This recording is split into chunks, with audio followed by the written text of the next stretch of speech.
Hi, I'm Patrick Reed, Adamas Principal. Some big headlines today, so let's just start. Big day yesterday, making sense of macro. The first one, ECB did not disappoint with the 600 billion increase in the PEP. Euro rallied as a result, and there were two legs in the euro. It was the first one that was pretty basing around that 111.88, a bit of a level for us, and then it went off again. You know, it broke that 113 and really is 112.85, and we'll come to that a bit later. Really staying above there, and all chocks away really for all the euro crosses. Broad dollar weakness. You know, this is interesting because it's not just a euro story, which, let's be face it, is the driver of much of the dollar weakness. Obviously, dollar index is predominantly euro dollar.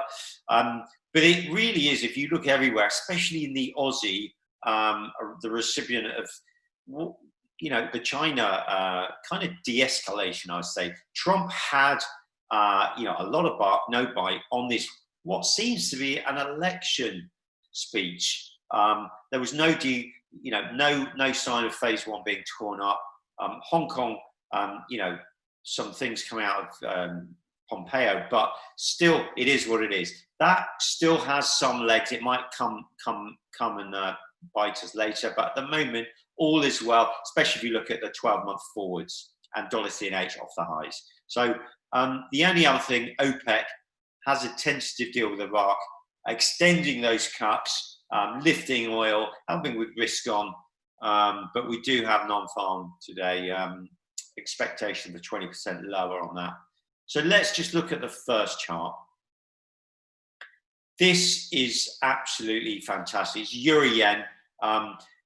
Dollar yen really woke up, and it really helped, along with euro dollar, to go higher. It really gave an accelerant, an explosion on euro yen. And you just have to look at this chart. I mean, this is insanely explosive. Real blow off top, especially in the last kind of couple of days. It's just incredible. Really blasted through, stretching that upper mid Bollinger Band. Look at that Bollinger Band, really widening now. You know, we're slightly off the highs, but you really don't want to be fading this move. Still could go much higher.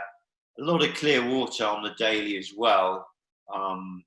But just be very careful if you're going to fade this. I would expect 121.15 to be tested, then a bounce. But if that breaks, you still have that 119.50 area.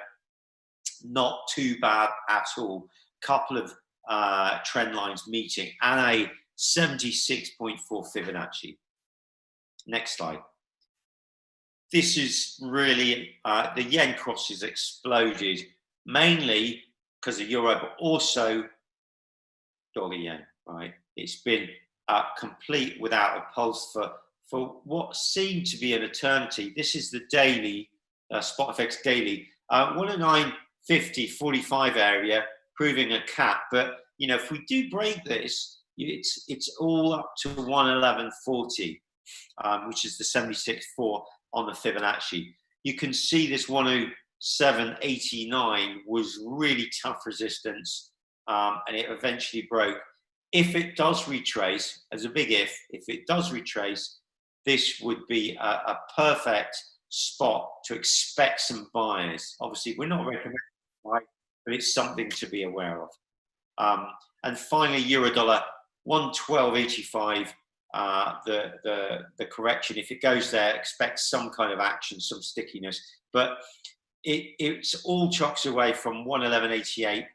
One full top side, 114.50, you might get some sellers up there, but fading this, there doesn't see any exhaustion, any tiredness, especially if 112.85 holds firm. That's it from me. My name's Patrick Reed from the Adamas Principal.